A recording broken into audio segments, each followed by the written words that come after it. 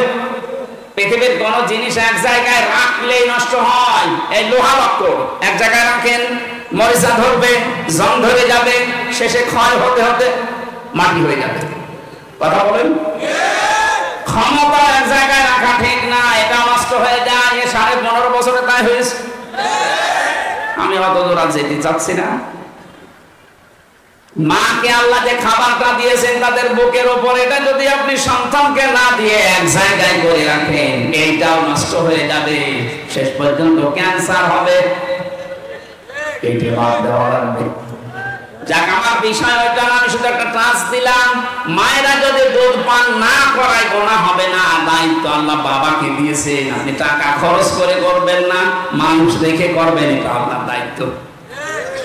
নবীজি বললেন, এই দুধটা যেহেতু ওর বাবা, আপনি বলতে পারছেন না কে ওর বাবা, আর যে বাবার নাম বলবেন ও বাবা, তো দায়িত্ব নেবে না, কারণ সন্তানটা জারজ। কথা বলেন না কেন? নবীজি এই জন্য বলেছিলেন 2 বছর অন্তত দুধ খাওয়াও, এবং শক্ত খাবার খাওয়া শিখলে আমার কাছে নিয়ে আসো। 2 বছর পরে রুটি দিয়ে বলছে, হে রাসূল, এই দেখেন খাওয়া শিখে গেছে।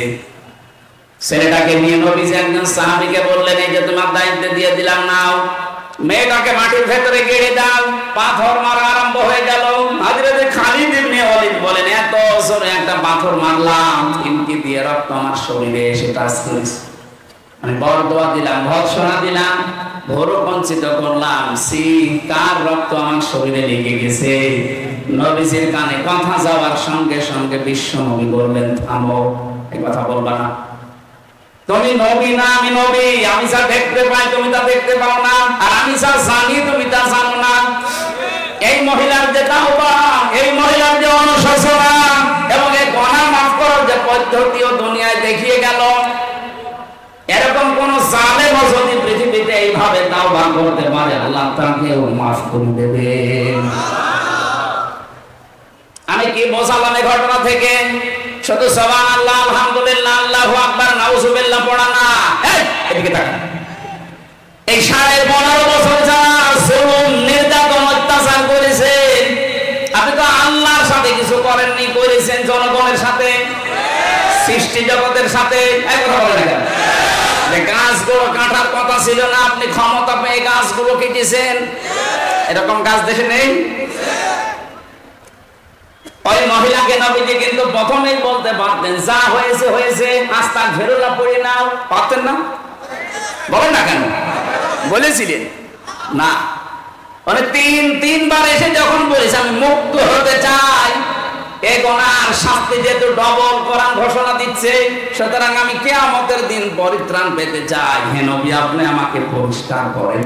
নবীজি পরিষ্কার যেভাবে করেছিলেন, হে বাংলার মানুষেরা, এই 15.5 বছরে যারা জুলুম করেছে মানুষের উপরে, তোমাদেরকেও আমরা পরিষ্কার করতে চাই। শুধু আস্তাগফিরুল্লাহ হবে না, আপনার জন্য হাজারো মানুষ 15 বছর ধরে থাকতে পারে নাই। হাজার হাজার মিথ্যা মামলা নিয়ে কেউ গাছতলায়, কেউ বাসতলায়, কেউ ধানের জমিতে রাত কাটিয়েছে। আপনি গমের সাথে, খুনের সাথে, আয়না ঘরের সাথে আপনি জড়িত। মিথ্যা মামলা নিজে দিতেন, নিজেই ছাড়িয়ে নিয়ে আসতেন, মাঝখান থেকে ওর পরিবারের কাছে 8-10 লাখ টাকা নিয়ে নিতেন। এরকম ব্যবসা দেশে ছিল না। এই ব্যবসাগুলো যারা করে কোটি কোটি টাকার মালিক হয়ে গেলেন, এখন আপনি আল্লাহর কাছে বললেন আস্তাগফিরুল্লাহ। আল্লাহ কি পাগল হয়ে গেছে? আপনি তো ক্ষতি করলেন হামসার। আমার প্রায় 30 থেকে 32 লাখ টাকা এই 3.5 বছরে গেছে। আমি চাই এই ক্ষতিপূরণ আমাকে দেওয়া লাগবে, যেহেতু আমি নির্দোষ, আদালত কর্তৃক প্রমাণিত, আমার কোনো দোষ পাইনি। তাহলে 32 লাখ টাকা আমার মামলার আয়ু থেকে শুরু করে যারা জড়িত ছিল সবার কাছে আমার দাবি। এবং 3টা বছর আপনি ফাঁসির কন্টেন্ট ছেলে আমাকে রেখেছেন, আমিও চাই 3 বছর আপনি থাকবেন। বলবেন না কেন? 10 দিন আপনি রিমান্ডে থাকবেন ওই মাটির নিচে। এতগুলো কাজ করার পরে বলেন আস্তাগফিরুল্লাহ যান। এইভাবে যদি আপনি অপরাধের তাওবা না করেন, এই দেশে সামনে যারা আসবে তারা আরো ভয়ঙ্কর জালেম হবে। আমরা চাই এই তাওবা হোক। আমি কথা বোঝাতে পেরেছি? খালি বড় হুজুর দোয়া করেন আমি ভালো হয়ে যাচ্ছি, আস্তাগফিরুল্লাহ। আরে আস্তাগফিরুল্লাহ কার কাছে করিস? তুই কি আল্লাহর কাছে দোষ করলি এদের কাছে? হাজারো ইমাম বাধ্য হয়ে তোর কারণে, তোর জুলুমের কারণে কথা বলতে পারবি। এরকম আলেম দেশে ছিল না? বাইতুল মুকাররমের মতো জায়গায় বসে বসে কোরআনের সঠিক ব্যাখ্যাগুলো যদি দিত, এই দেশটা আরো আগেই স্বাধীন হয়ে যেত। ওখানে বসে বসে ম্যাও ম্যাও করে আর কওমি জননী নাম দেয় জালেমের।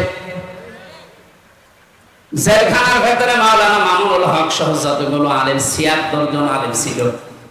আমাদের মাঝে মাঝে বলতো এ করলো কি, এর বাবা তো ভালো ছিল, আর এই জালেমাকে একটা নৌকা পাওয়ার জন্য কওমি জননী দিয়ে দিল। নাউজুবিল্লাহ। যার হাতে দেশের হাজার হাজার মানুষ 6 সালের অক্টোবর থেকে শুরু করে 6 সালের 28 অক্টোবর থেকে শুরু করে 24 আগস্টের 5 তারিখ পর্যন্ত হাজার হাজার মানুষ হত্যার রক্ত যার হাতে লেগে আছে, আর তাকে আপনি কওমি জননী উপাধি দিয়ে দিলেন। আপনি মানুষ, আপনি দিয়েছিলেন এই কারণে যে আপনি যেন নৌকা মার্কা পান। কোন কারণে আপনি এই মার্কা নিয়ে দাঁড়াতে গেলেন? আপনি যদি কুকুর মার্কায় দাঁড়াতেন তাও পাস করত। এই মার্কাটা এমন নিকৃষ্ট করে দিয়েছে, এখন যদি কেউ মুখ ফুটে বলে আমি নৌকার লোক, পিটিয়ে মেরে ফেলবে। শুধু টাঙ্গাইলে না, সারা দেশে একই অবস্থা। আমার 630টা থানায় মাহফিল নেওয়া আছে সারা বাংলাদেশে। প্রায় জায়গায় তো এখন যাচ্ছে, যেখানে যায় ওই নাম যদি কেউ বলে আগে গালি দেয়। জালেমদেরকে আল্লাহ বলেন আমি নিজে ঘৃণিত করে দেই। জালেমদের উপরে ঘৃণা জন্মায় কে? পুরা সৃষ্টি জগতের ভেতরে তাদের প্রতি রাগ তৈরি হয় আল্লাহর পক্ষ থেকে। এটা আমি বানালাম। সূরা শুরার 42 নম্বর আয়াতে আছে ইন্নামাস সাবিলু আলাল্লাযিনা ইয়াজলিমুনান নাস। আল্লাহ পাক বলেন অবশ্যই আমি আল্লাহ নিজে মামলা দেব জালেমদের বিরুদ্ধে। আল্লাহর মামলার আসামি জালেমরা, তাহলে আল্লাহর সৃষ্টি জগৎ তাদের উপরে মন খারাপ করবে না? কথা বলেন। এই জন্য তো মানুষ জালেমদেরকে দেখতে পারে না। সে যেই হোক, ইয়াসিদ জালেম ছিল, অথচ নামটা ভালো, আল্লাহ তার প্রতি ঘৃণা তৈরি করে দিয়েছে মানুষের। চেঙ্গিস খান, কেউ কি শুনেছেন যে তার ছেলের নাম চেঙ্গিস খান রাখে? হিটলার, এক কথা বলছেন না কেন? আপনি কত ইহুদির সাথে মিলেছি বাইরের দেশে, এই যে সিঙ্গাপুরে, মালয়েশিয়া, থাইল্যান্ডে বিভিন্ন দেশ ঘুরলাম, কত ইহুদির সাথে আমি গাড়িতে চড়েছি, ট্রেনে, বাসে, ওই কোন মানুষের নাম হিটলার শুনি। ইয়াজিদের নাম আমি শুনিনি, চেঙ্গিস খানের নাম আমি শুনিনি, অথচ নামগুলো তো খারাপ না। চেঙ্গিস খান কেউ রাখে? কারণ জালেমদের প্রতি ঘৃণা তৈরি করে দেয় কে? আওয়াজ করে। রমজান সৌদিতে ছিলাম, মক্কা থেকে বদরের ময়দানে যাওয়ার সময় একটা গাড়ি ভাড়া করলাম, যে ড্রাইভার মদিনায় বাড়িও না, আমারে বলছে হাজি ওর হজ্জা তাই না বিলা দোকান। ও হাজি, দেশ কোথায়? জি তুমি বাংলাদেশ। আমি বাংলাদেশ থেকে এসেছি। আমার বলছে হারামি। কি বলে না? বলছে তোমাকে বলি না, তোমার দেশের যে দায়িত্বে আছে ওটা একটা হারামি। ওটা ঠিক আছে। আমারে বলছেন আপনি না, তুমি ওই দেশের মানুষ। দেখেছেন এই দেশের বাড়ি আমার পর্যন্ত চোখ গরম করে হারামি বলছে, অথচ জীবনেও দেখিওনি। তাহলে মোবাইলে ইউটিউবে কর্মকাণ্ড গুলো একটু দেখে। এখান থেকে ৬,০০০ কিলোমিটার, এত দূরের মানুষের ভেতরে আল্লাহ ঘৃণা তৈরি করে দিয়েছে। এটা হামজা তৈরি করেছে না আল্লাহ। আরো জোরে আমরা যারা এরকম জুলুম না করি, আমাদের প্রতি আল্লাহ ঘৃণা তৈরি করে দেবে এই সৃষ্টি জগতের। কথা বলেন ঠিক কিনা? এজন্য আমি আপনাদেরকে যেন বিপদে না পড়েন বাঁচাতে চাই, সত্যি আপনাদের ভালোবাসি। আপনারা এখনো যদি নিজেকে মুক্ত করতে চান ওই মহিলার মতো শাস্তিটা নেন, চুরি করেছেন হাত কেটে দেওয়া হবে। একথা বলছেন? আমার মনে হয় এই বিধানটা যদি বাংলাদেশে জারি হয় যে 350 এমপির একটারও হাত থাকার কথা। আমি জেনা করেছেন আপনাকে ওই মহিলার মতো পাথর নিক্ষেপ করে বিদায় করা হবে। এইটা যদি এদেশে কোরআনের এই আইনটা সূরা নূরের আইন এটা যদি চালু হয় এই দেশে বহু মানুষকে আপনি মাথা খুঁজে পাবেন না। যারা চাঁদাবাজির সাথে জড়িত ছিল একবার হাত খেতে পারে না, অথচ 15 বছরের ব্যবধানে এখন কত কোটি কোটি টাকার মালিক তারা। এই মানুষগুলো শাস্তি যাদের কাছে যা করেছেন তার ওইগুলো আগে ফেরত দিয়ে দেন। ওই ক্ষতিপূরণ তাকে দেওয়া লাগবে। যাকে বৈষম্যের শিকার করে 15 বছর তার চেয়ারে বসতে দেননি তাকে ওই জায়গায় আগে পৌঁছিয়ে দেওয়া লাগবে। আর বলছে না কেন? কয়েকদিন আগে আমি এক এসপি অফিসে গিয়েছিলাম, আমি নাম নিলাম না। উনি আমাকে বলছিলেন 15.5 বছর আমি বৈষম্যের শিকার ছিলাম, 5 তারিখের পর থেকে আমার এই দায়িত্বটা দিয়েছে। তাহলে এরকম বহু মানুষ যারা বৈষম্যের শিকার হয়ে জুলুমের শিকার হয়েছিলেন তাদের ওই ক্ষতিপূরণ গুলো আগে পোষান, তারপরে বলেন আস্তাগফিরুল্লাহ। নয়তো আপনার আস্তাগফিরুল্লাহ হবে ওই ওসির মতো, রাতের বেলা ভোট কাটে আর ভোর বেলা বলে আস্তাগফিরুল্লাহ। আল্লাহ আমাদেরকে বাঁচান। আল্লাহ বলেন আমি জুলুম করি না, যতটুকু অপরাধ করবা অতটুকুর জন্য আমি আল্লাহ তোমার শাস্তি দেব, সওয়াব গুনাহ দেব, কিন্তু তুমি জুলুম করবো। আজকের তেলাওয়াত কিন্তু আয়াত একটা পরিচিত। আমার মনে হয় এখানে অধিকাংশ যারা একামতের দিন এই শব্দটির সাথে পরিচিত এই আয়াত তারা জানেন। কিন্তু এর ভেতরে এমন গুরুত্বপূর্ণ কিছু তথ্য আছে আমরা আবিষ্কার করার চেষ্টা চালাবো ইনশাআল্লাহ। আমাদের কষ্ট হচ্ছে? এখনো ছোট হুজুর আছে, আসতেছে। জবান খুলে কোরআনের আয়াত পড়ে না। আউযু বিল্লাহি মিনাশ শাইতানির রাজিম। বিসমিল্লাহির রহমানির রহিম।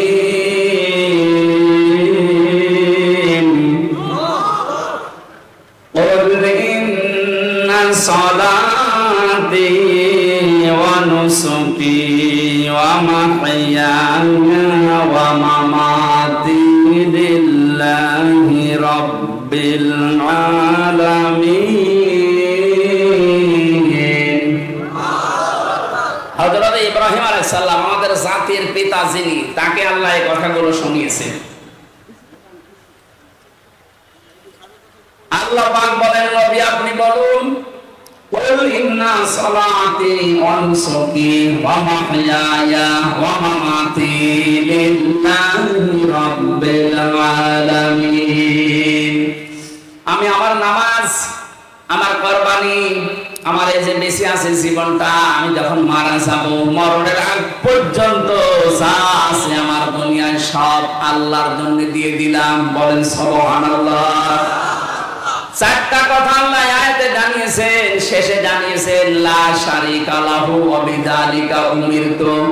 আমি শিরক করি না, আমাকে এই নির্দেশ দেওয়া হয়েছে ওয়া আনা আউয়ালুল মুসলিমিন, আর আমি প্রথম মুসলমান আত্মসমর্পণকারী। এটা বাংলা অর্থ ছিল। এবার আসেন তো শব্দের ভেতরে আল্লাহ কি কি দিয়েছেন।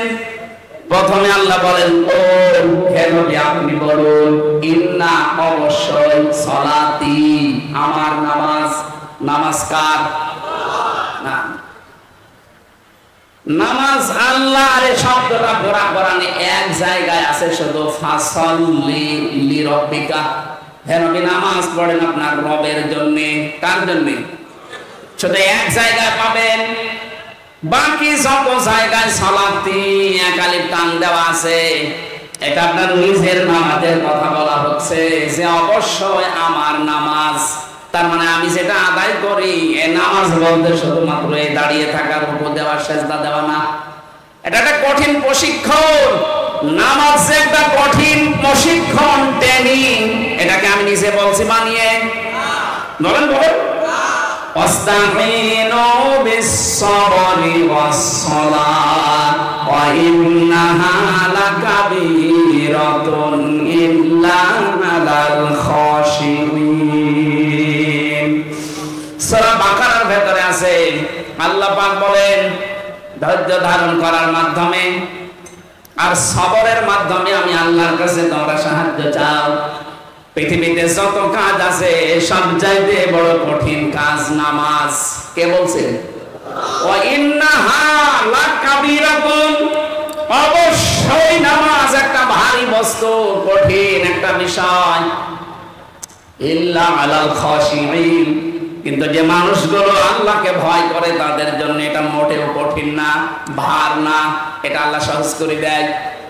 আল্লাযীনা ইয়াযুন্নুনা আন্নাহুম মুলাকু রাব্বিহিম ওয়া আন্নাহুম ইলাইহি রাজিউন। যারা এই বিশ্বাস করে দৃঢ়ভাবে যে আমাদের রবের কাছে আমাকে দাঁড়াতে হবে আর সর্বপ্রথম আল্লাহ আমাকে জিজ্ঞাসা করবে, আউয়ালু মা ইউহাসাবু বিহিল আবদু ইয়াওমাল কিয়ামাতিস সালাত। ও হামজা, নামাজ পড়তে কিনা বল। কে বলছে? এই প্রথম প্রশ্ন জিজ্ঞাসা করা হবে, নামাজ পড়তে কিনা বল। এখান থেকে আমি যেটা শিক্ষা বের করেছি, নামাজ শুধুমাত্র দাঁড়ানো, 5 ওয়াক্ত নামাজে যাওয়া আর এই যে রুকু সিজদার যে ট্রেনিং দেওয়া, এইটাই না। এখান থেকে আমার আল্লাহ 27টা বিষয় আপনাকে নিতে বলছেন। এই 27টা বিষয় যদি কোনো মানুষ নামাজি নিতে পারে, ওই মানুষের ভেতর থেকে 3টা জিনিস আল্লাহ দূর করে দেবেন। প্রধানত কয়টা? আরো জোরে বলেন। এবার আপনি মিলান তো আপনার ভেতরে 3টা আছে কিনা। সূরা মাআরিজের ভেতরে পাবেন, ইন্নাল ইনসানা খুলিকা হালুআ ইযা মাসসাহুশ শাররু জাযুআ ওয়া ইযা মাসসাহুল খায়রু মানুআ ইল্লাল মুসাল্লিন। রব্বুল আলামিন বলেন, অবশ্যই আমি মানুষকে হালুয়া বানিয়েছি। কি এসরাই কি বললাম? হালুয়া মানে ভর্তা। হালুয়া মানে বলছে রুটি দিয়ে খায়। ইন্নাল ইনসানা খুলিকা হালুআ, অবশ্যই মানুষকে তৈরি করা হয়েছে হালুয়া। হালুয়া মানে প্রথমত যে হালুয়া মানে অস্থির। হালুয়া মানে কি? আরো জোরে বলেন। মানুষের ভেতরে অস্থিরতা কাজ করে সব সময়, সব সময় অস্থির মানুষ। ইযা মাসসাহু শাররু জাযুআ, যখন কোন অমঙ্গল তাকে স্পর্শ করে, কোন দুঃখ বেদনা কষ্ট তার কাছে আসে, তখন লোকটা হতাশ হয়ে পড়ে। এটা মানুষের স্বভাব, আমাদের ভেতরে নেই। আরো জোরে বলেন বলেন। সব মানুষের ভেতরে, দুনিয়াতে 750 কোটির উপরে মানুষ, সবার ভেতরে এইগুলো আছে। মানুষ অস্থির, সব সময় ব্যস্ত, সব সময় মানুষের ভেতরে অস্থিরতা কাজ করে। 2 নম্বরে মানুষ বিপদ আপদে পড়লেই হতাশ হয়ে পড়ে। ওইদা মাসসাহুল খায়রু মানুআ, মানুষ যখন কল্যাণ কিছু পায়, ভালো কিছু পায়, নিয়ামত পায়, তখন কৃপণ হয়ে যায়। এই গুণগুলো কাদের? এটা ক্লাস চলছে না, এই গুণগুলো কাদের? মানুষের। বলেন বলেন। বলতে বলতে এবার আল্লাহ বলেন ইল্লাল মুসাল্লিন, কিন্তু মুসাল্লিদের এই গুণ থাকবে না। আমার প্রশ্ন, আমরা যারা এখানে নামাজ আদায় করি তাদেরকে মুসল্লি বলা হয়, এই গুণ আমাদের ভেতরে আছে না নেই? আল্লাহর কথা ঠিক না। আল্লাহ বলেন কোন মুসল্লি জানো? আল্লাযীনা হুম আলা সালাতিহিম দাইমুন। বলেন আল্লাহু আকবার। পৃথিবীতে ওই মুসল্লিদের ভেতরে এই গুণগুলো থাকবে না, যেই মুসল্লিরা তাদের নামাজে নিয়মিত। 3 ওয়াক্ত পড়ে, 2 ওয়াক্ত পড়ে না এমন না।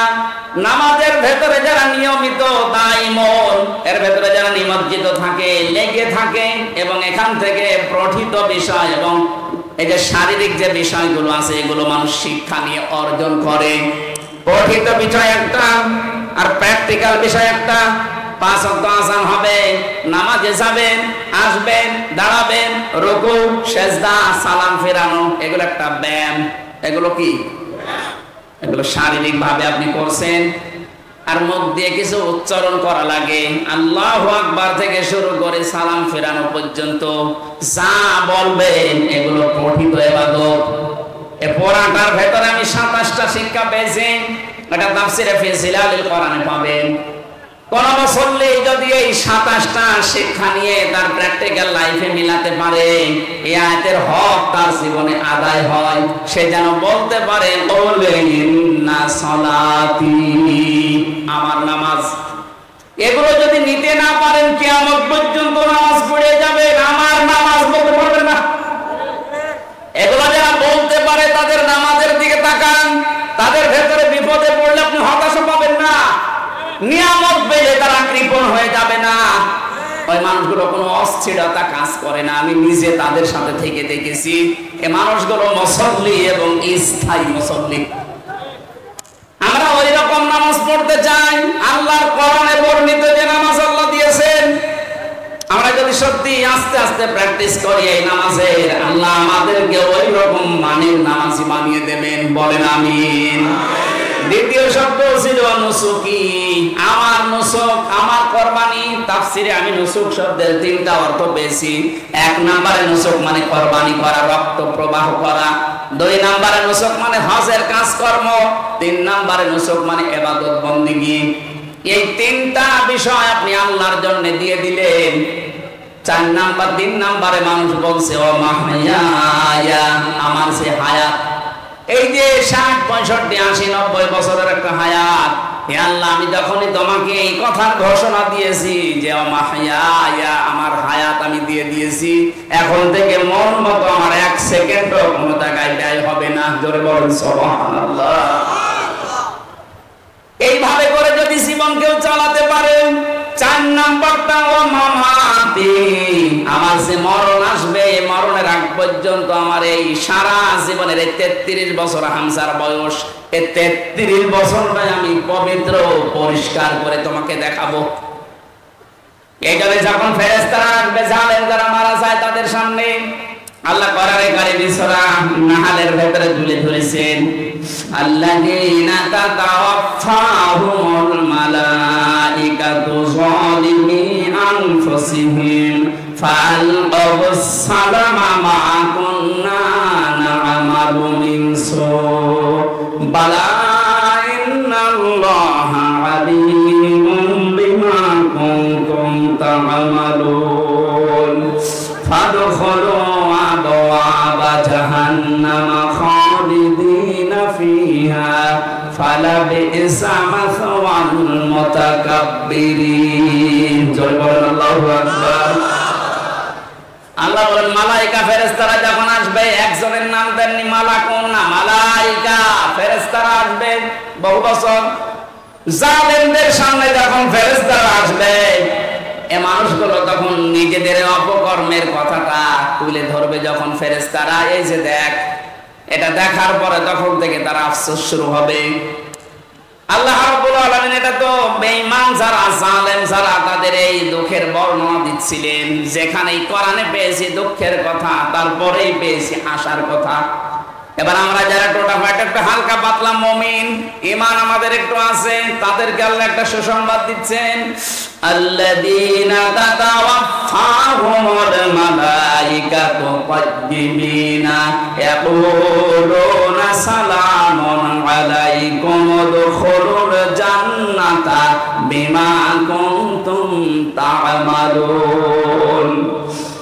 কোন মানুষ যখন মুমিন হয়ে মারা যেতে পারে, তাইয়্যিবিনের অর্থ আমি তাফসিরে পেয়েছি, তাইয়্যিবিন মানে শুধু পবিত্র না, শুধু নিজের শরীরকে পবিত্র করা, নিজের পোশাককে পবিত্র করা না, নিজের চিন্তা, চেতনা, আকীদা, বিশ্বাস এবং নিজের খাবার, দুনিয়ায় বেঁচে থাকতে যা অবলম্বন লাগে সবগুলো আপনাকে পবিত্র করা লাগবে।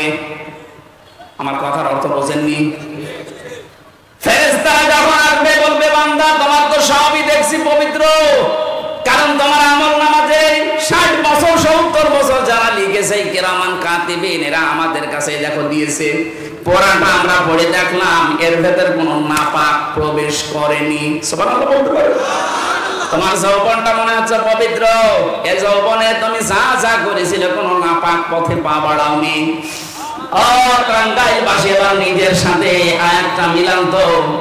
এখন যদি আপনার ডাক চলে আসে মরণের, সেটা ফেরেশতারা দেখবে, এ কথা কি বলতে পারবে হামজা তোমার জীবনটা পুরা দেখলাম, এটা পরিষ্কার আছে, পবিত্র আছে? তাইয়্যিবিনা মানে শুধুমাত্র পোশাক পবিত্র না, শুধুমাত্র শরীর পবিত্র না, তোমার সব পবিত্র হওয়া লাগবে। তোমার চিন্তা চেতনা, তুমি দুনিয়াতে কি কি করেছিল ওই কাজগুলো পবিত্র হওয়া লাগবে। তোমার কর্মজীবনটাও পবিত্র হওয়া লাগবে। একটু যদি বিবেকটা খাটাতে পারতাম, আমার মনে হয় এই আয়াতটা আমাদেরকে নাজাতের জন্য আল্লাহ যথেষ্ট করে দিত। ওই মানের চিন্তা আমাদের ভেতরে নেই। আমাদের গরু মার্কা চিন্তা, একটু খায় আর পায়খানা করে। একটু চিন্তা করেছেন যে আল্লাহ পবিত্র ফেরেশতাদের হাতে এটা তুলে দেবে, আমি যদি পবিত্র না হই ফেরেশতারা ওটা নেবে না, আমার ওটা নেবে নাপাক ফেরেশতা। সিজ্জিনের যারা আছে, ইল্লিনের তারা নেবে না। আমার এখনই পরিবর্তনের দরকার, 10 বছর পরে না, 20 বছর পরে না, এখনই। কখন? যখন আপনার মরণ চলে আসবে, ওই সময় যে মামাতে মরণটা আসার সঙ্গে সঙ্গে ফেরেশতারা ওটা পড়বে আর বলবে মারহাবা, সালামুন আলাইকুম উদখুলুল জান্নাহ, শান্তি তোমার উপরে, প্রবেশ করো আল্লাহর বানানো জান্নাতে। এমন একটা দরজা আপনার জন্য খুলে দেবে। তাফসীরে পড়েছি একটা দরজা না, ৭০,০০০ দরজা আপনার জন্য একটা একটা করে আল্লাহ খুলবে। যেখানেই দেখবে সৌন্দর্য, বিউটিফুল দেখে মনে করবে এইটাই মনে হয় আসল জায়গা, বসে পড়বে। ফেরেশতারা বলবে আল্লাহর বান্দা ওঠো, এটা না, চলতে থাকো। হাত্তা ইযা জাউহা ওয়া ফুতিহাত আবওয়াবুহা ওয়া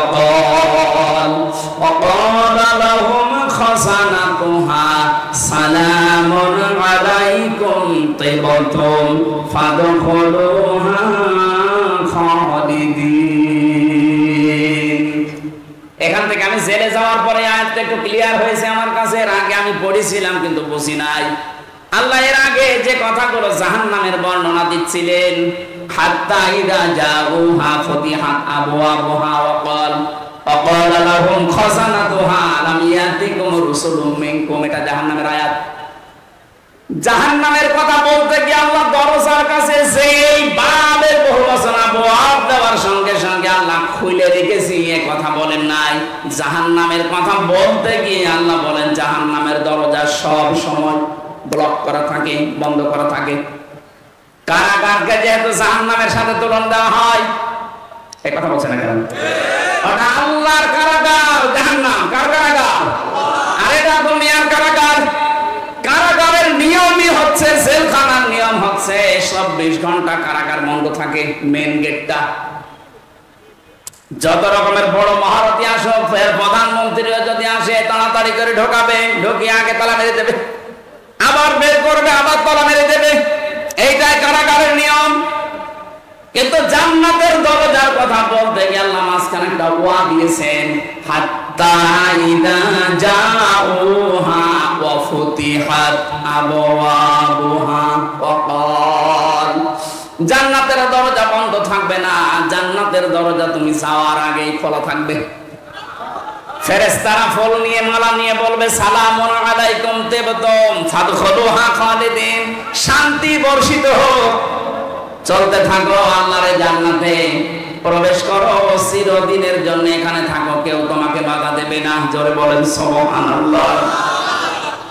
আমরা যদি আল্লাহর জন্য আমাদের সব কিছুই দিতে পারি, আমাদের নামাজ, আমাদের কুরবানি, আমাদের জীবন, আমাদের মরণ আল্লাহ পাকের জন্য দিলে, আল্লাহ এরকম একটা মেহমান খানা আমাদের জন্য বানাচ্ছেন। বলেন আমিন। আল্লাহ আমাদেরকে জান্নাতে যাওয়ার যে উপকরণগুলো বলছিলাম, এগুলো মেনে নেওয়ার তৌফিক দিন। আমার নামাজে মনোযোগ বসে না, তাতে আমার করণীয় কি? করণীয় তো আছে, নামাজের ভেতরে মনোযোগ না বসলে পাপ কাজ ছেড়ে দেওয়া লাগবে, এই জন্য মনোযোগ আসতেছে না। এখন আজান হবে, 5 মিনিট আছে। আমার ছোট ভাই মাওলানা রফিকুল ইসলাম মাদানী, আজকে ওরা আমার মাহফিলে আসলে এক জায়গায় ছিল, কিন্তু আপনারা মানে দুইটাই ভেজাল বাদ দিয়েছে।